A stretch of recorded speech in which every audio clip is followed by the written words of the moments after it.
Welcome to the Her Voice Shines podcast, where we celebrate the power, brilliance, and resilience of women everywhere. I'm your host, Shanasia Washington. Join us as we share inspiring stories and insights from extraordinary women who have found their voice and are making a difference. Together, we'll create a ripple effect, illuminating the path to visibility and empowerment. Let's break barriers, shatter ceilings, and lift each other up. In each episode, we dive deep into the journeys of women who have turned their challenges into triumphs and their dreams into reality.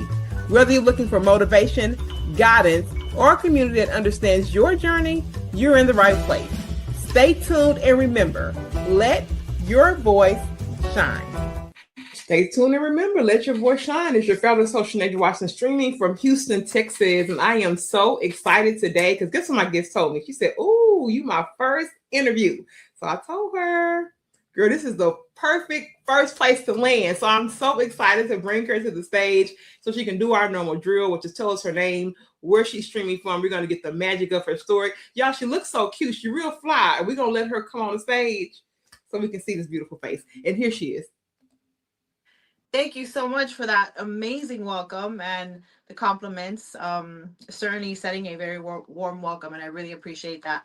My name is Iris Acevedo, and I am filming. I'm coming from New Jersey, North Jersey, by way of Miami, Florida, which is where I'm from, born and raised. I am a Latina, born to immigrant parents, and that is something that I'm extremely proud of and is in my day-to-day. That's just very forward in my identity overall.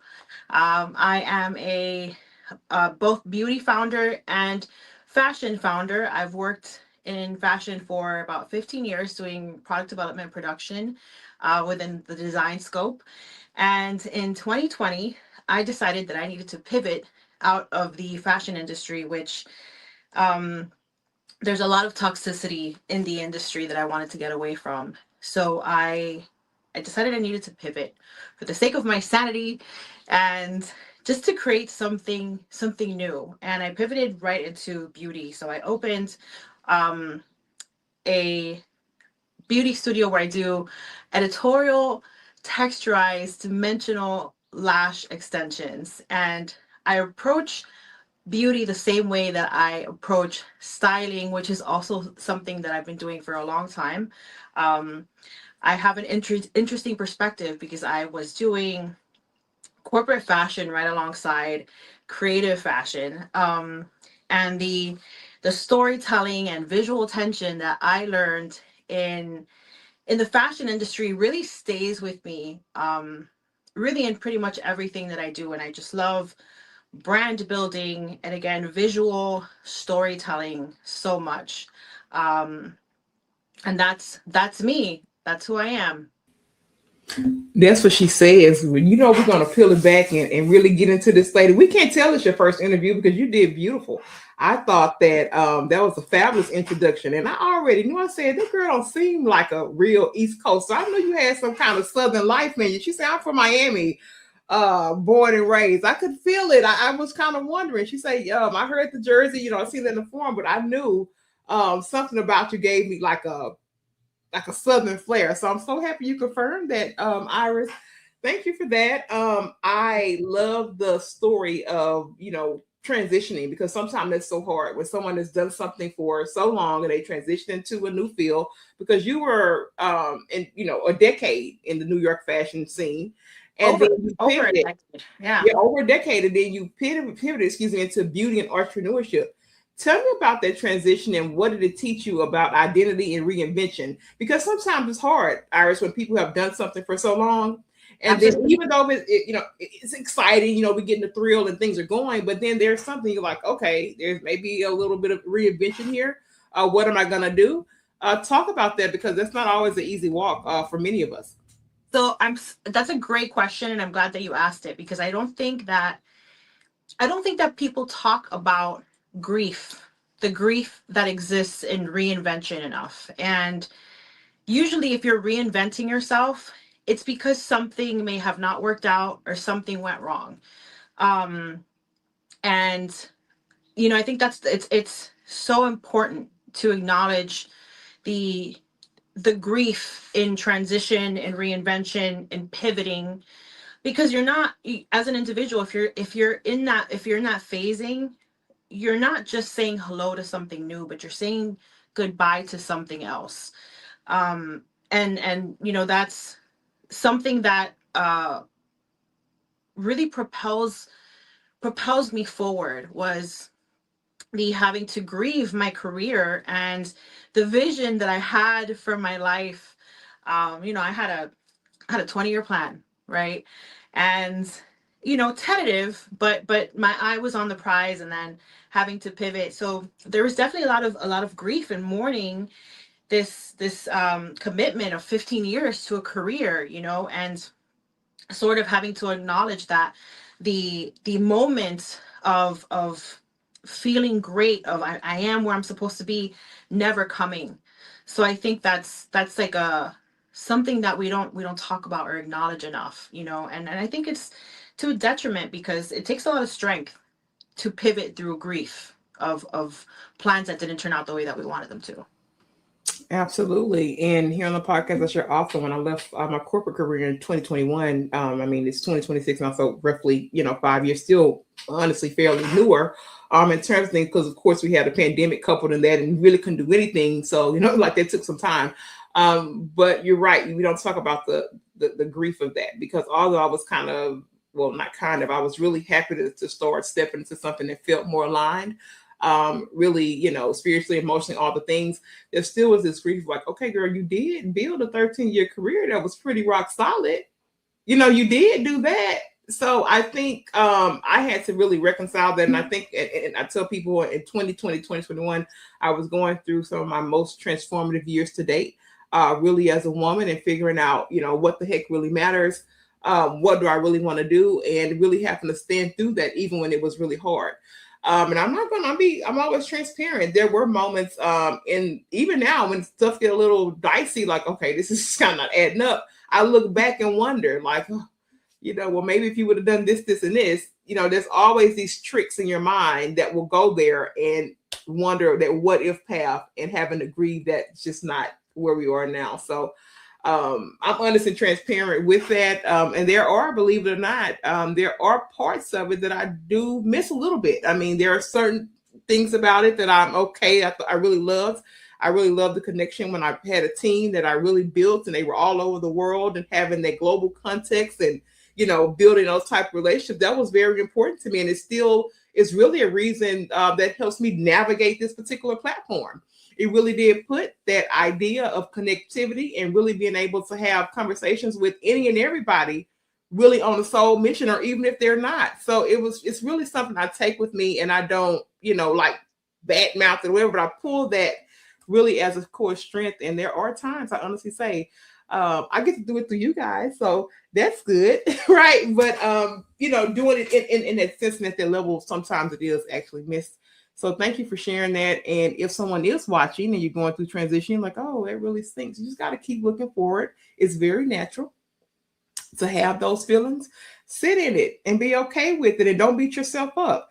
It is a day-by-day process. You just got to keep moving forward. Now, I want to go here because this is a first-generation Latina entrepreneur.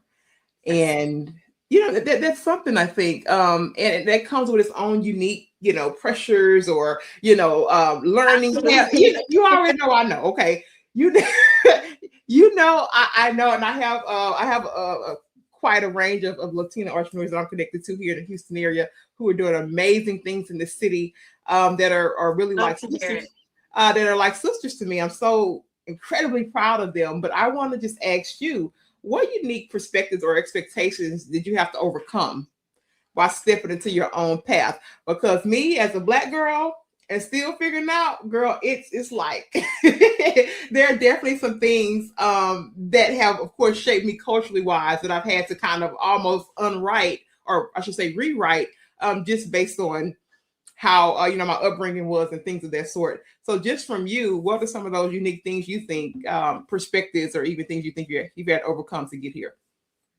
I think so. I'm a Caribbean Latina, right? I'm Cuban, and I know that this is big for Black people also, the not asking for help, the don't ask for anything, don't and it all started, we all know when it started in the car when you're with your mom on your way to go visit someone, and she was like, don't say yes to water, you're not hungry, don't touch anything, because there you want for nothing. And I realized as an adult that that's really tied to our identity of, we work so hard, we don't need anything, we don't need any charity from anybody.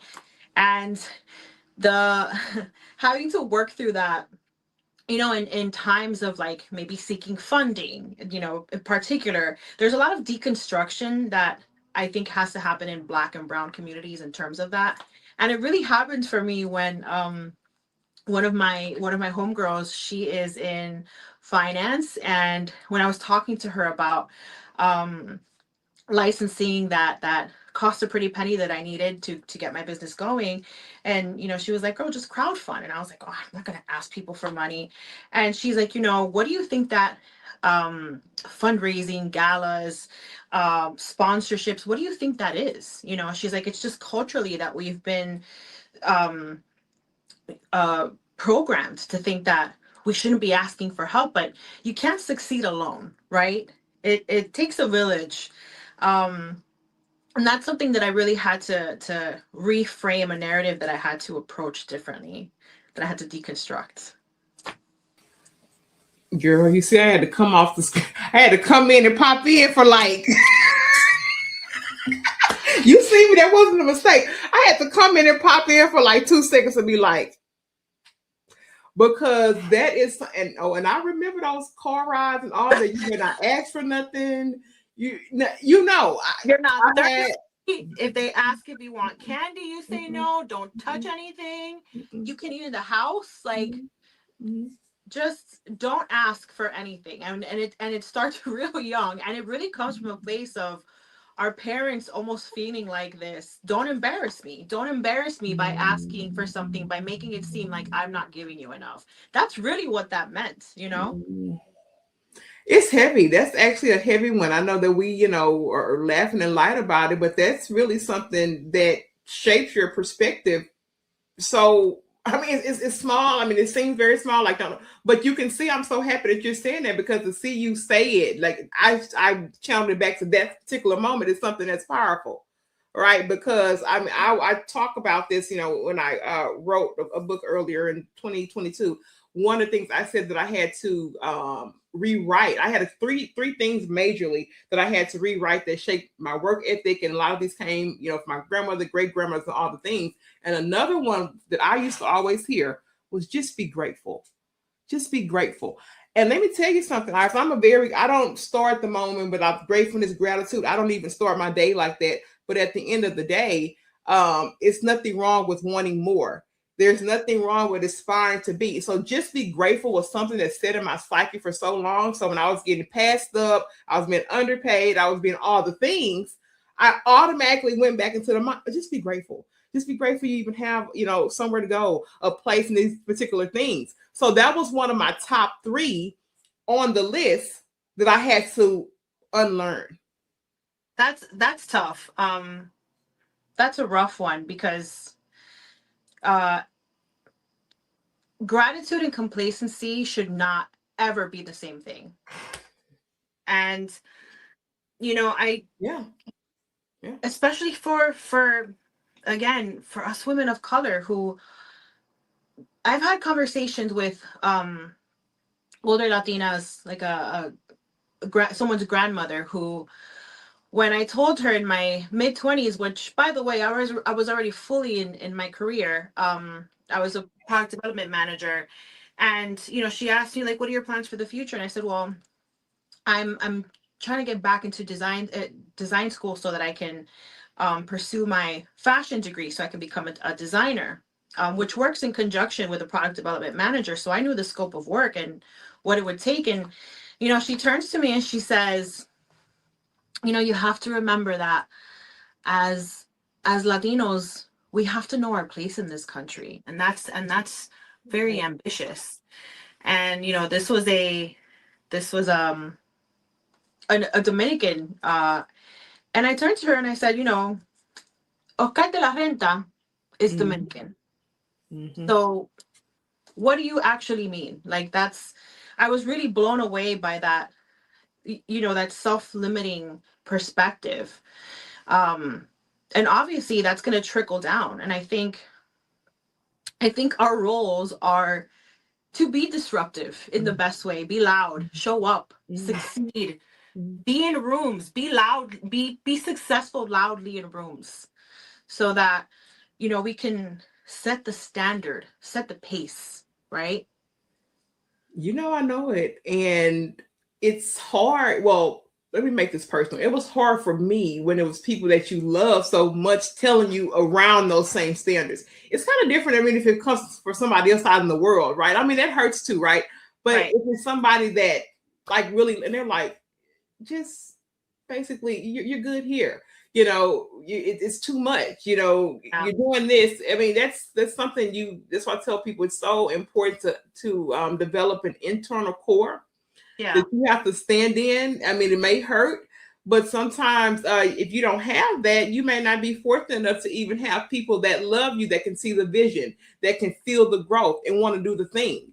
So it kind of goes back to that kind of grieving thing, because when I was going through my transition, I had to grieve relationships, Oh no. Iris, because I wanted to, grow and go, and they just couldn't see that. Because you were trying to grow in many ways. You were trying to grow beyond that, and Yeah. I have an interesting. So my perspective, my experience rather, is different in the Mm. inspiration, motivational, family support. My parents gave me the narrative that I could do anything, to be driven, to reach as high as I could. They never set any limitations on me, and they really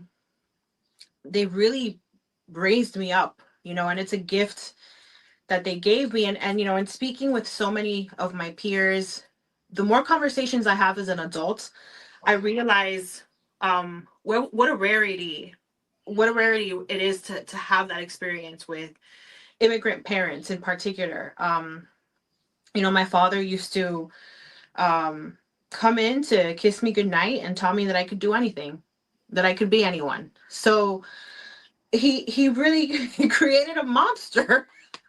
I'm audacious because of him and my mom. I'm like a dog with a bone. I when I have an idea or a dream or a goal, I I chase it down. I really, when I set my sights on something, and a big part of me does it for them, because Sure. they had to come here, and um they were so limited in their language and the culture and the customs. So you know they really, they did so much for me in terms of like support, truly, and I am so grateful. um I don't think that I really could ever have the words, and unfortunately my father is no longer with us. So um it's always a little bit heartbreaking that he can't see where, I mean, obviously I think he does see, but he's not here with me to experience the wins that of the seeds that he helped plant. I love that. And you, of course, have my heart and condolences. I think for Thank me, my paternal grandparents raised me, and they are 78 and 81, respectively. I've only stayed in the house with my grandparents. And it's such a parallel because they literally believed I could do anything. I was such a awkward kid. I just wanted to be in my room with stuffed animals and read. I didn't want to ride my bike. They bought bikes and skates and all the things that kids would love, right? I never wanted it. I was okay and content being a reader in the room, and there were so many people. You need to make that girl do something. You have all these people that come in and try to tell you how to raise your kid, and she's not doing. And they were like, "No, she's just fine. If that's what she likes." And they truly believe that was okay, and they allowed me to grow and develop in a way that I naturally did. Which is I, wonderful, by the way. I sorry to interrupt you, but I just no, want to um acknowledge and sort of uh shout out a little bit and respect because I'm a book nerd. I've been a book nerd since I was a kid. I used to walk into the school cafeteria with a book right here at all times. I always had an emotional support book at all times. I'd go into the public library and the librarians would always laugh because I'd leave with a stack of like 10, 15 books. Yeah. And I honestly 100% think that sort of, I think the early book nerds are, were something else because we were traveling worlds Yeah. in Sure. our minds so early in So our lives, early. right? So early. Yeah, that literacy gave you not just like literacy for books, but I think that gives you literacy for the world. It does. It really does. I just want to Right? be. I mean, and when you were saying, I was like, oh my gosh, it gave me chills because I felt the love that you were saying and displaying. It kind of just came back to me because it channels my childhood so much. And my grandfather, even today, after having the stroke and all the things, and being 81 years old, he still gets up and fight.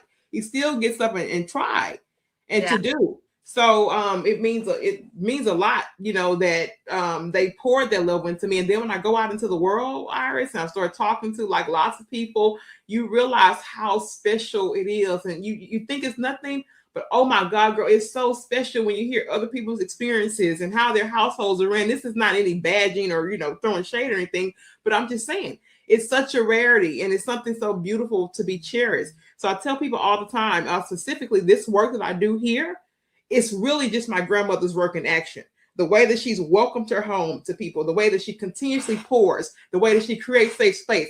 This work honors her every day. Yeah, I can see that. You were speaking earlier about how you miss um you know connecting with teams, and I would suppose like a sort of like day-to-day camaraderie sometimes, but Sure. you're doing it in the work that you do. You're connecting. When you think about, I'm sure you've talked to people with so many walks of lives and cultures and stuff, and like that is a globalized network in itself, that you're building by your own hands. So um congratulations. I understand that you miss it, but it's pretty amazing that you're so good. You're so effective at making one feel comfortable and just kind of like rolling into a conversation. Oh, I love that. I really do. And I said, I didn't, girl, believe it or not, I didn't really want to do a podcast. Oh no, I believe it. I believe it because I have a couple of friends who do podcasts, and let me tell you something. I got a lot of projects going. I do not envy this one. It was just like one of those things, and like somebody called me out on it after I did their podcast. It's like, where's yours? It was like you need to do it because it's such a natural extension of who you are. And I can be out anywhere, store, grocery store, event, and different things, and I'll have like the most pure conversations with people, and they're looking like, "Are you guys like best friends?" I'm like, "I just met this guy at the salad bar. I That don't." is that is such a gift. I was just at a networking event. Well, it was a hair show slash networking event. It's called Texture on Set, which by the way, amazing, highlighting Black artistry in the fashion industry. And I did meet one person who was kind of like that. She was, we Mm. spoke and she was amazing. And I just watched her work the room and I was like, man, that is really a skill and a gift. That is truly Girl, something. it is, but like mine doesn't. I love her for that. Mine typically doesn't come out like that because I'm still like that bookworm, like believe it or not, like back of the room type girl. But like if you come in the space, I'm going to extend it. Now, and people think like when I get into rooms, I'm like, I just find my little niche, and I was like, whoever comes over here, they come.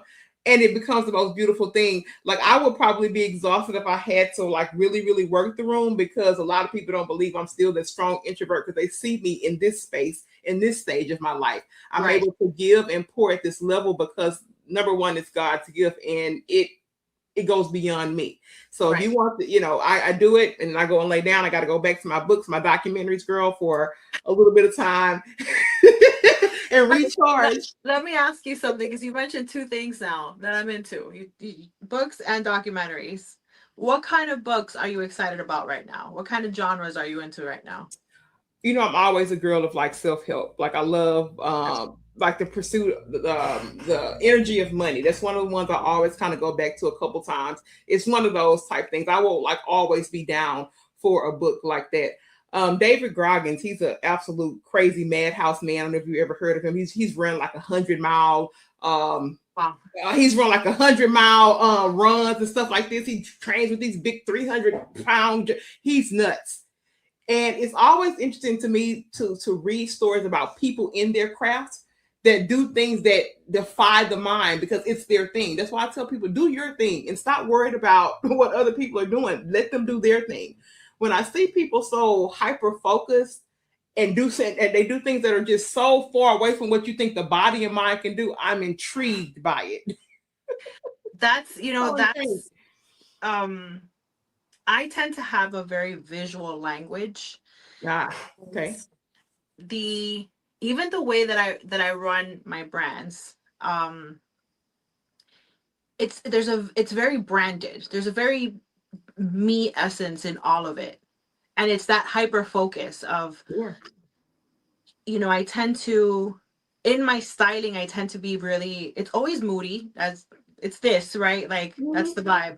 It's always moody, powerfully moody and feminine, and I like it. cinematic, right? Like And I don't like trends.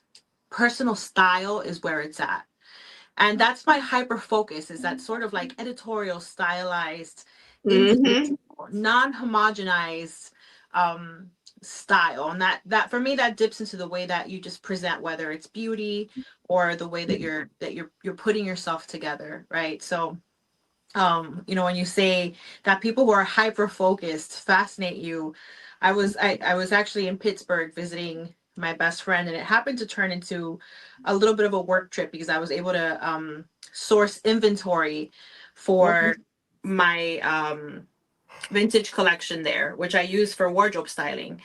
And she's not a like a hardcore fashion girly, but I'm pulling garments and I'm like, oh, this is like this is vintage, this is 70s or 80s. Look at the lining, you can tell by the construction. If you look at these tags, you can tell that they have this made in the US, and the fonts were this color. And she's looking at me, she's like, it's so nuts that you're this hyper focused about this stuff and you just understand so much. And that's kind of like the lens through which I view the world, as like this hyper focused, like really stylized storytelling cinematic thing. But I love that you had like book answers like right off. Oh, and I tell people that even today, like books, documents, I'm safe in them, right? I'm learning. I'm like, I'm just saying, like, I don't. That's at first, a great phrase. I'm just safe in them. That's amazing. I'm a fiction girl myself. And I'm going through like a historical fiction where so it's fiction stories but set in real historic events. And it's just a really it's such a great way to learn about history, because I think that it brings the possibility of experiencing that historic event through the eyes of actually being there. And I think that teaches there's compassion. And I went through a couple of World War II, like women's roles during World War II. And it gave me like a different insight into like having to live through a war, so I'm a fiction girly myself, but I think that if you're picking up a book, you're going to walk away with something, no matter what. You absolutely are. And, and I tell also, I mean, like, of course, to the podcast, I mean, that's an extension of it.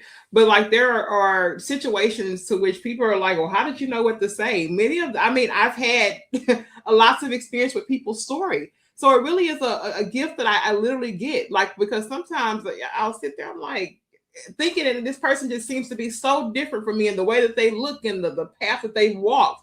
But here we are having a very human connection and a very human exchange. And I will never run away from that. I used to try to shy away from it, Iris. I really did. I used to be like, okay, but the fact that I can be in there and I get it and I can give that space, I don't shy away from that anymore because I know that really is truly a gift. And I'm gonna always be a reader. Gonna always be a bookworm. Likewise. And what is podcasting if not storytelling at the end of the day? Really? So that's that's how you know you have to go back and unpack your story. It's like that lady. Sometimes it takes somebody on the outside to tell you. She said, "You're doing it." She said, "Just do it." And that was, I was like, oh, it's like an aha moment. You're so close to it, but somebody who has literally only known you for 2 hours tells you you got to do it. Right. And yeah, they recognize something. I think people, even if you meet someone, and sometimes you meet someone for 5 minutes, 10 minutes, you have a conversation, and they're just you're put together in time for that person to say something, recognize something, or deliver something onto your life. I know it. So you got to be open to the call of that. Y'all look at me and Iris on here talking like sisters, like long lost.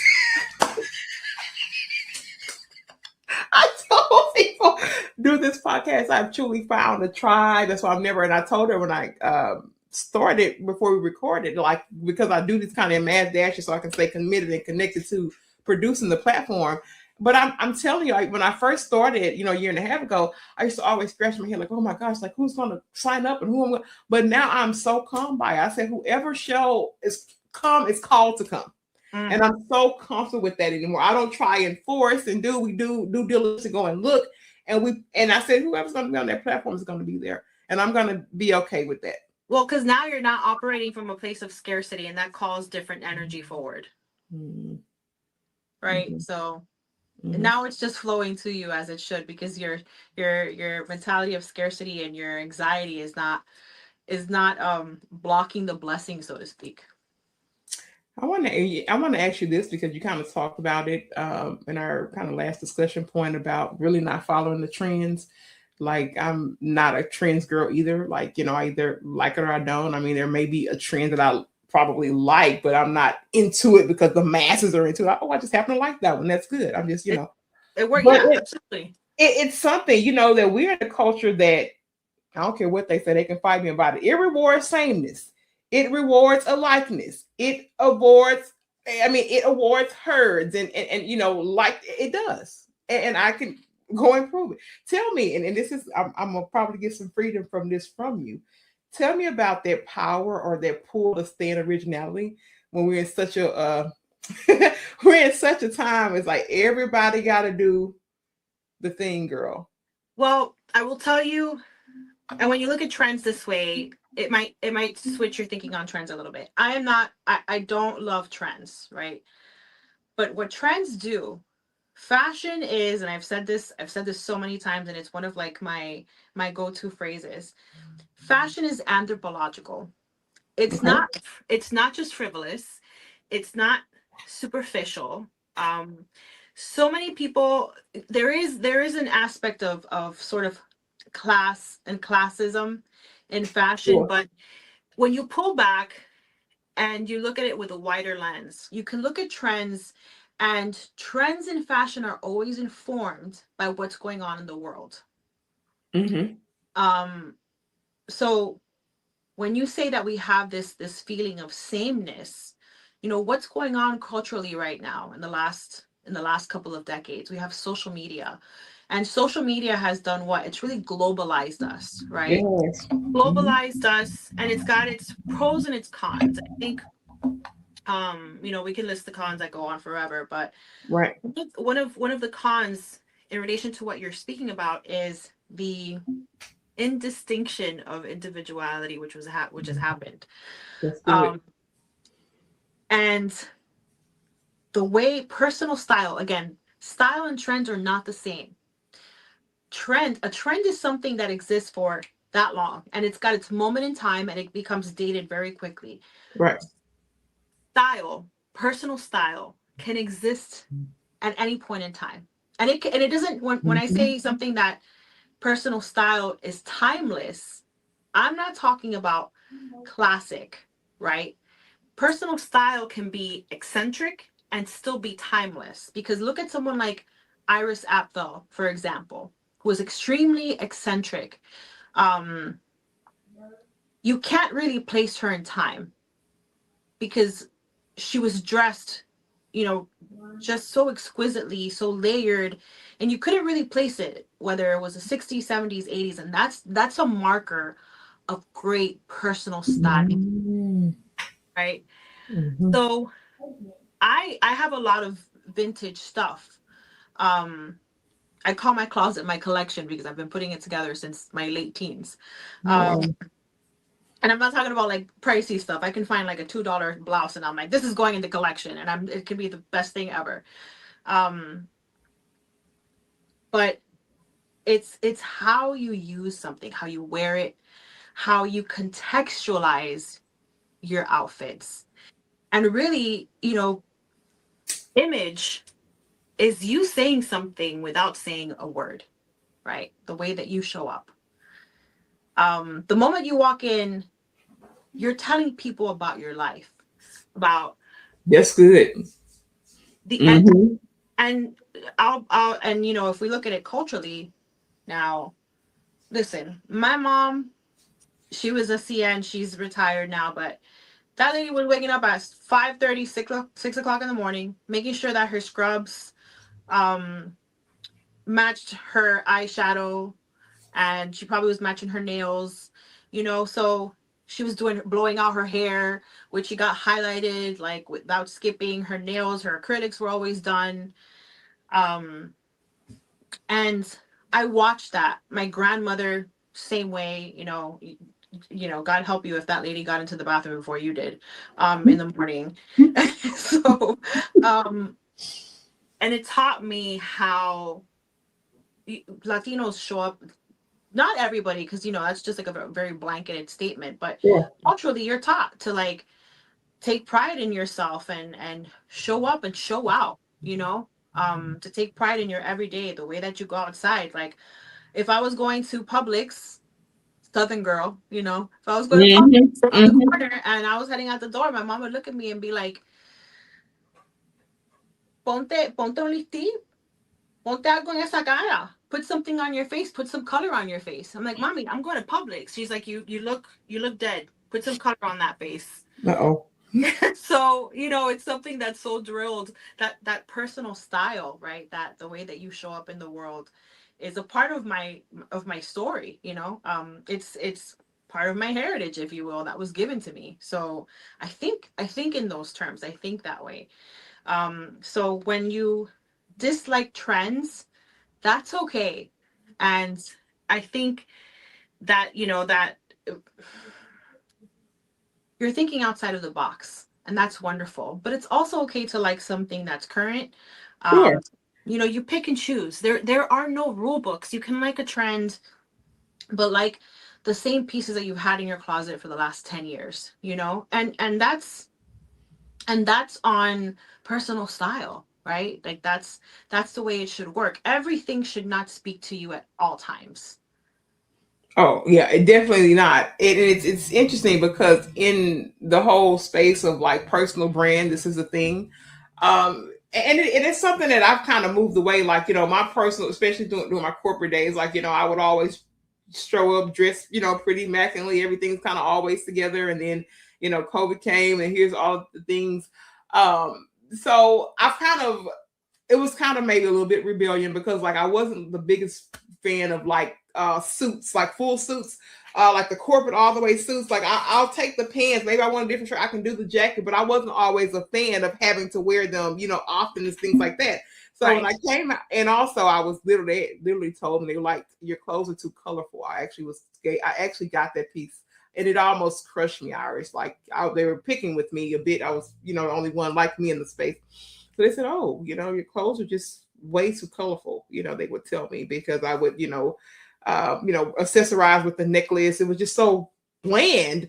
It was so bland for my taste. So I would wear my necklaces to work, or I would color block, or whatever things was. I mean, because when I got up and I put those clothes on, I felt good. It helped with my delivery, it helped with my mood, all the different things.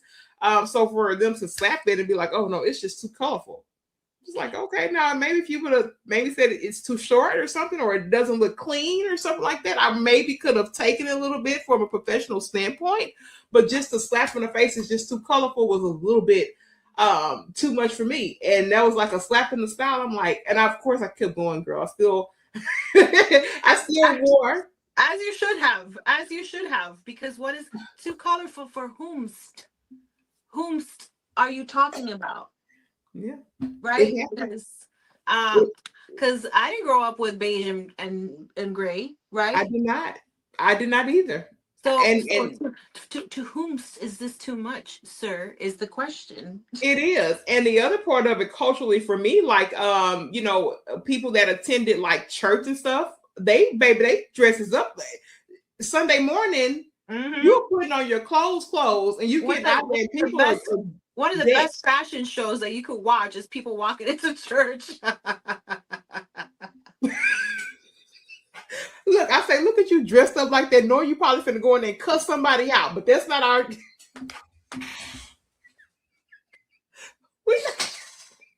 Dress like that and go talk about people. Irish, you know that's what they do. They are, but you cute though. I give you that. I like this, but but that was definitely something. So to hear that, I was like, oh gosh, it was like a bam, like slap in the face. That was just such a blatant comment, and everybody in the room was okay when it was said out in front of everybody. Like you just dressed, your clothes are just too colorful. Well, I think if you look at your experience, right, and you you break it away and you contextualize it, and I think it's because here you are, an entrepreneur doing something that's out of the box, and even in your clothing, you were showing up as a disruptor. Mm-hmm. So what this says is corporate America was not for you, because I know corporate America was not for me. Even in the fashion, which like you get away with a lot more. Like I could wear this to the office and be okay. I know that if you're in an attorney's office, things are a little bit different. Right. That would not be for me. So I think if you are uncomfortable in a place physically with like what you want to be wearing and what feels the most like you, that place is not for you. That's another cue that you are in the wrong place. And there was definitely something where it should have been like a little bit of like writings on the wall kind of feel, but like it goes back to that, just be grateful, don't say anything, put your head down. It goes back to that wiring, and then here it is showing up again. Right. Even though I felt like, okay, like I'm pretty sure you probably, even if somebody else would have came in here looking this way with these same colors, you probably wouldn't have told them that, but here we are. In this space, but there definitely is, something I said, because, most of the time if I'm just around here, I'm probably not gonna be looking like much, but if I'm going somewhere and I'm presenting myself, I'm gonna dress up, Iris. I'm gonna put all my clothes on. I'm gonna put on all the things. And listen, if there's a reasonable request, let's say, for example, you might work for the eye doctor and people are getting some sort of procedure done where pupils are being dilated and you're showing up in neon pink. You might blind someone more. So like, hey, you can't show up in neon colors because it's gonna burn the retina of our patients. Which I'm like, all right, that's reasonable. There's an A to B funnel there that makes sense as to why. But in the terms of like, we just don't like it. No, that's tells me that that's not the place for you, because the way that you show up in the world is part of you, right? So like you're not gonna go work, you shouldn't be at a place for, at the very minimum, 8 hours of your life daily where you can't be yourself, and that is your hair and pants included, right? Like if it's not offensive and it's not inappropriate, what's the issue? I totally agree with it. I just said I'm not a white button down black slacks girl. I mean, if I got to put that, I got to put something around, and I have to do something to bring it to life. I just don't operate in typically those type of clothing. And that you're right. Now that I look back, that was probably one of the first that was probably one of the first things that kind of stuck out as like one of the off the wall comments. I got several other after that, but still just taking it in stride and just doing it. But that probably was pretty early on when I started working there. That was Yeah. one of the things that I received, that my clothes were too colorful. It was one of the first symptoms. It was one of the first symptoms. It was. Yeah. That was early on in my career at that particular place. Yeah. I want to make sure I ask you this one, really about what you want people to understand about the journey of Iris Acevedo. And when people look at your work years from now, and it doesn't even have to be years from now, they can be looking at it now with the lens. What do you hope they understand about creativity, identity, and reinvention? I want you to kind of talk about that, because I think your life has been such a beautiful embodiment of that. And sometimes people need to hear that, especially young creatives. I meet so many out in the street and they're so incredibly talented, Iris, and they just have a lot of mental blocks about what can and cannot happen. It kind of goes back to like our childhood. They don't have someone in the home and say, you can do it, baby. You can go places and do things. And I meet a lot of young creatives, especially out here in Houston. So I would love to hear from someone who's been in this, a veteran of creativity, and put it out there for people to see, which I'm so proud of you for doing that. I'm so proud of you for doing it your way. People know that I am a little bit partial to creatives. I mean, I am, because it takes a lot of, okay, let's keep it clean. It takes a lot of guts. I clean it up, girl. I clean it up. It takes a lot of guts to be it does to be a real creative and stand out there and do it and embody it. And it's such a beautiful journey. You like art. You like art in walking form. Well, I want to interrupt you, and I want you to acknowledge that you are also a creative. Mm. Full stop. Period. That's it. That's the sentence. You are also a creative, because as I pointed out earlier, what you're doing is storytelling. Sure, is it a modernized, you've got a podcast. This is a version of 2026 storytelling, but it's still storytelling. You're getting stories out into the world. And, myself included, it's hard. It's not easy to just get up and tell your story, right? So you're facilitating that. You are storytelling. You're producing the stories that are being told and put out into the universe, and that is creative work. That's creative work, because it takes vision. Yeah. So you're partial to creatives because you are a creative. If no one's ever told you, then now you know. Thank you for that. And in terms of I guess legacy, right? It's so what I'm trying to build through my 3 verticals as a beauty founder, the fashion founding, and Ace Lethal, which is my Instagram. And I use Ace Lethal as my sort of soundboard for style commentary, if you will. Sort of like it's the platform for the authority in me, in terms of like what I see style in terms of styles. I'm hoping to create the opportunities and mentorship that I so badly wanted and never got. That's good. It was such a disappointment. That was something that I also grieved in the fashion industry, to never find a mentor, a woman of color that I could look up to take me under her wing a little bit and guide me through the world, because I don't have the resources through my parents. I'm world building the world that I have, the things that I've achieved, very much alone. I can't call mommy and say, hey mommy, who's the best accountant that's gonna help? No, there's none of that.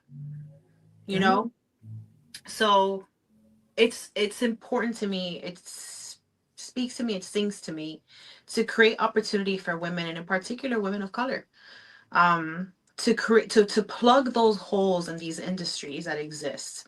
So if I can create opportunity and mentor and be the person that I needed at 23, that's really important to me. That's what I want people to think of me. And also, she had really great style.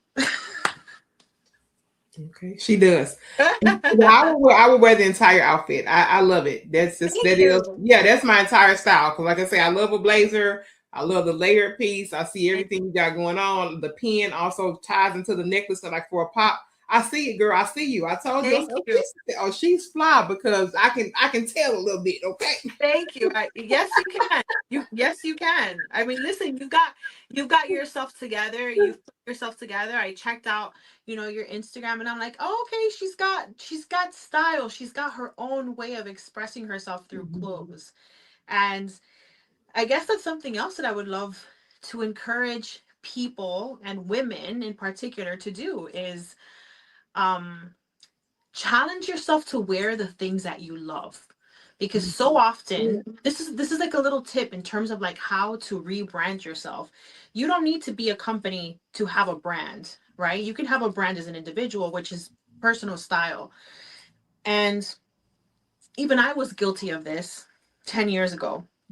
I would see a green shirt and I'd be like, that's a really cute shirt, and I'd go buy this green shirt, and then it'd sit in my closet and I would never wear it, because it turns out I actually don't love to wear green. So one day I stood in front of my closet and I said and I thought to myself, what color is my most myself in, right?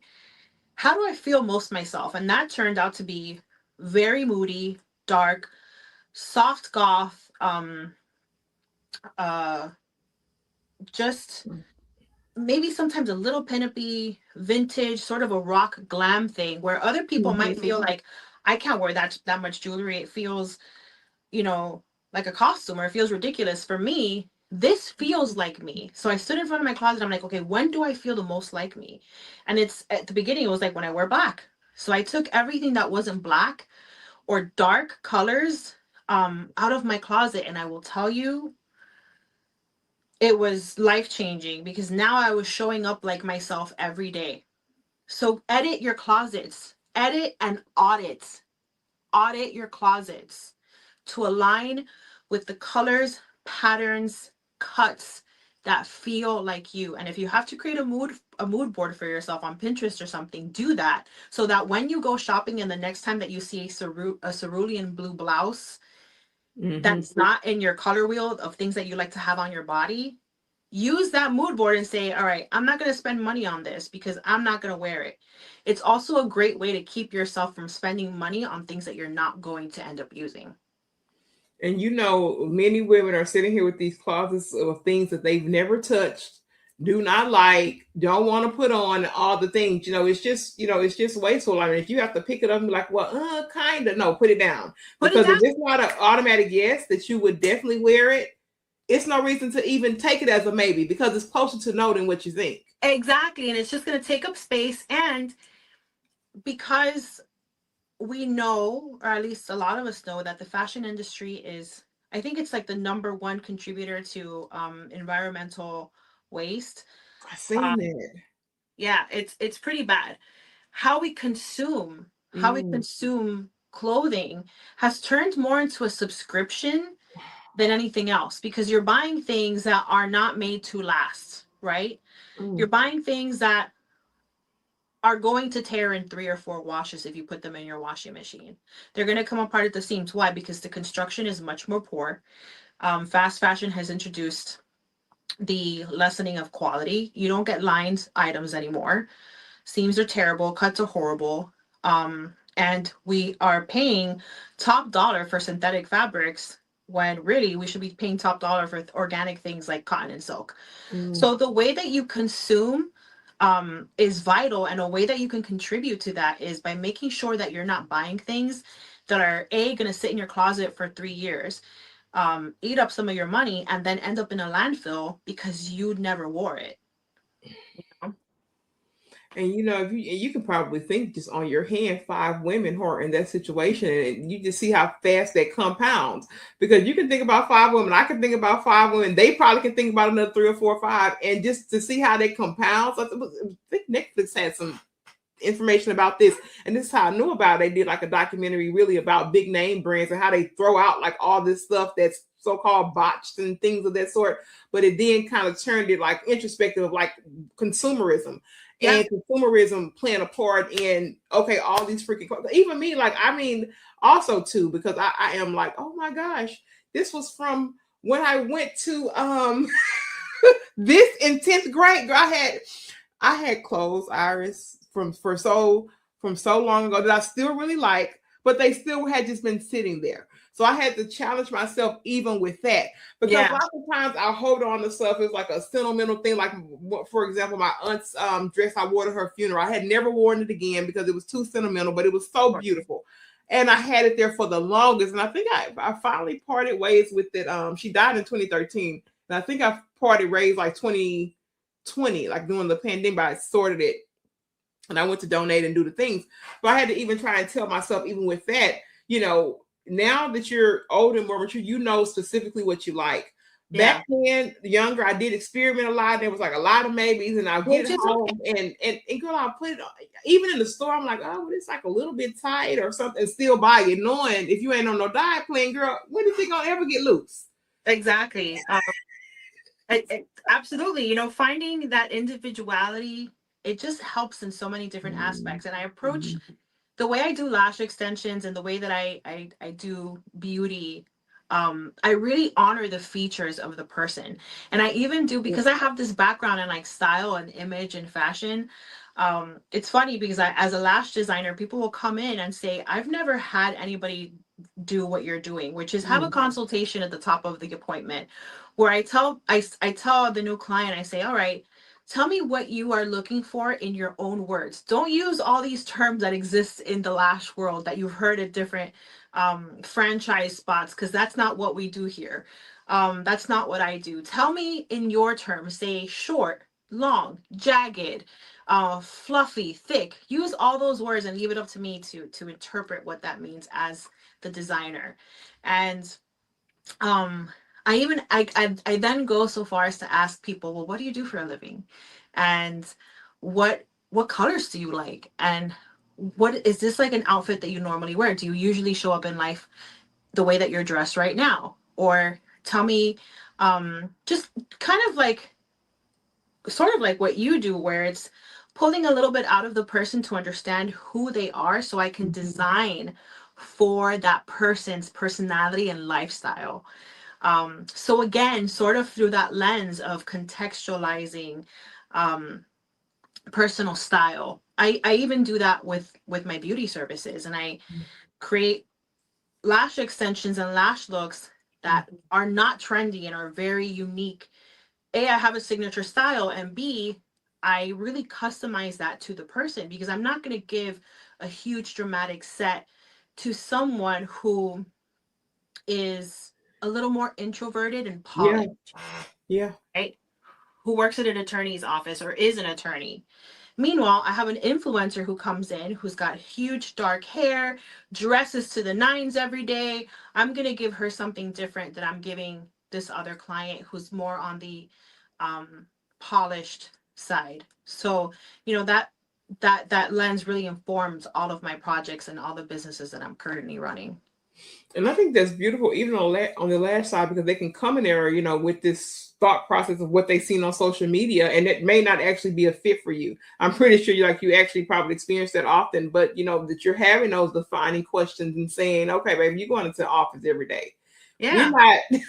We're not getting you ready to go to a gala or a prom or something. Because you're spending and investing this dollar amount to get this service done. You want something that's going to actually fit your day-to-day life, and that's gonna feel like you, and is gonna work with your features and it's gonna harmonize. You want to balance everything out. And also, I mean, as you know, as an aside, but that's quite important, not all lash lines are created equally. So sometimes people will walk in with something that I'm like, okay, now we got to walk the line between what you want and what you can have, because those two things are not always the same thing. So there's also an element of managing expectations, if you will.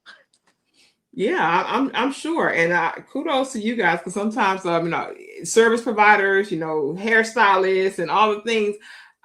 sometimes like, oh my gosh, y'all can have all y'all clients. I don't want to see I don't want to see those people come my way because sometimes it's just a bit much. I haven't had lashes in quite some time, but I have people around me that live and die by their lash appointment. Like they're not going to play about it. Yeah, yeah. I have clients like that who are just like, you can never move.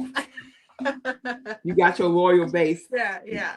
I want to make sure that we have a clean segment, Iris, where you give us all your connection points. We know that you, of course, have your lines of how you serve, with your beauty brands. Give us all of that here in the clean segment. We talked about that throughout the life of this interview, but I want to make sure we have connection points, your Instagram, websites, whatever you want to give for connection. I want to make sure you have opportunity to do that now. Thank you so much. I appreciate that. So, the Ace Studio NJ is my beauty studio based in Nutley, New Jersey. The website for that is theacestudio.com. That's Ace as in Acevedo. That's the beauty studio. And then I have Ace Archive, which is my reselling vintage. And I handle a lot of that on Whatnot, but I do announce my shows, and I do things a little bit differently because I style every single piece that I sell, and I style it in a very editorial way, because I like to show people the potential that each piece has. And that can be found on my Instagram at Ace Lethal, my wardrobe styling and creative direction, acelethal.com, and that's LETHAL. So really, you can find all those links on my Ace Lethal bio. I have a milkshake there that has all these links where you can find me. So much for sharing that. That was absolutely beautiful. And we have been hanging out for over an hour. I told Iris it's going to be 30 minutes, but look, we didn't. We have doubled the time. It didn't feel like it though, did it? It really did I'm not. so you're having fun, girl, Oh my goodness. And some of my guests, I'm like, oh my gosh, I told these people 30 minutes and here we still talking. It's like an hour. Like you gotta get these people back to time. But when the conversation is just so pure and it just feels so good. I mean, like this podcast says, miraculous things happen when you let your voice shine.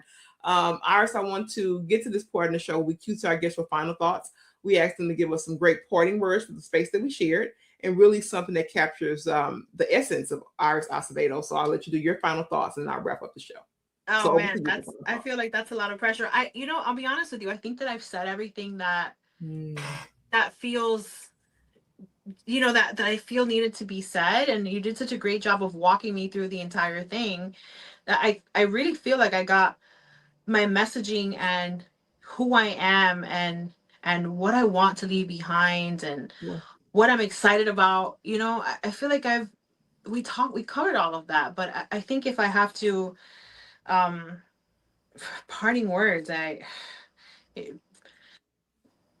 honestly, I don't have any other than the thought of how important it is for women in the theme of your show, how important it is for women to uplift each other and support each other. And I will say that I've, through those pivotal moments, those moments of transition, my core group of women and the women in my life really kept me going if I'm extremely vulnerable and transparent. So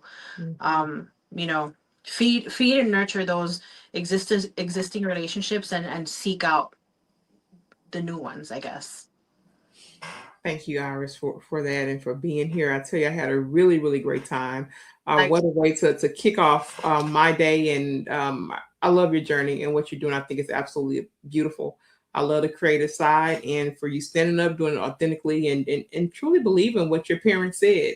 You keep that in you and you continue to put that up. And let me tell you something, it's no coincidence. Your daddy, he sees even this moment and he knows that you are doing exactly what he told you that you. Thank you, girl. Don't make me cry. Don't make me cry. We're not gonna cry because we'll go ahead and wrap it up. But I had to go ahead on the coin and confirm that because he came into this space. You welcomed him here, so he was here. So I want to just tell you that. And to everyone that's out there in the Her Voice Shines land, miraculous things happen. I said it before, when you let your voice shine, and really like the folk in church say, I love you. There's nothing you can do about that. But you can come back next time for another amazing woman here on the Her Voice Shines podcast. Until then, we love you and we're out.